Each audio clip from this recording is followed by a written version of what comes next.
Hai semuanya, pernah nggak sih kalian merasa harga-harga semakin mahal? Mulai dari makanan, transportasi, sampai kebutuhan sehari-hari, semuanya naik. Nah, kondisi inilah yang disebut inflasi.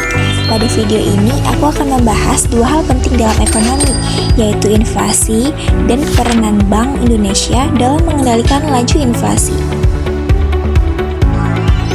Apa itu inflasi?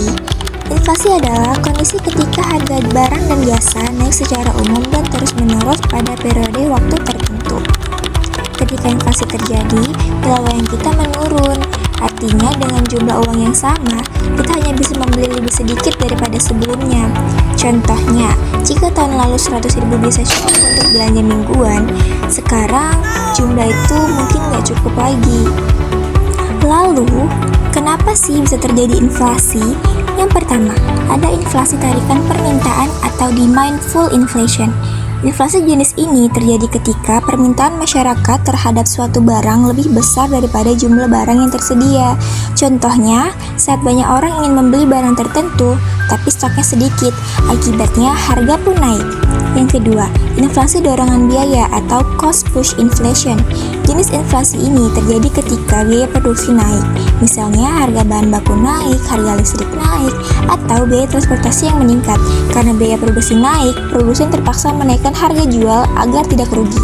Yang ketiga, ada inflasi dari luar negeri atau imported inflation. Inflasi juga bisa datang dari luar negeri. Ketika nilai uang mata rupiah lemah terhadap dolar, tetap barang impor akan ikut naik karena banyak bahan baku berasal dari luar negeri. Maka kenaikan ini membuat barang dalam negeri ikut meningkat.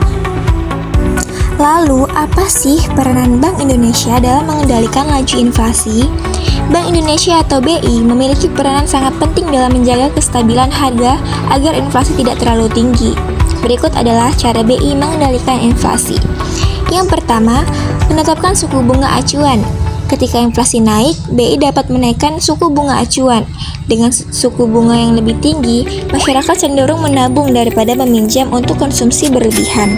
Ini membantu menurunkan permintaan dan menekankan inflasi. Sebaliknya, jika ekonomi melemah, suku bunga bisa diturunkan untuk mendorong pertumbuhan. Yang kedua, ada operasi pasar terbuka atau open market operation. BI mengatur jumlah uang beredar dengan menjual atau membeli surat berharga. Jika inflasi sedang tinggi, BI menjual surat berharga untuk menarik uang dari masyarakat. Jika inflasi rendah, BI membeli surat berharga agar uang beredar bertambah dan ekonomi bergerak. Yang ketiga, menetapkan giro wajib minimum atau GWM. BI juga mengatur berapa banyak uang yang wajib disimpan bank-bank di Bank Indonesia. Jika GWM dinaikkan, bank punya lebih sedikit uang untuk dipinjamkan sehingga jumlah uang yang beredar itu akan berkurang. Ini membantu menurunkan inflasi.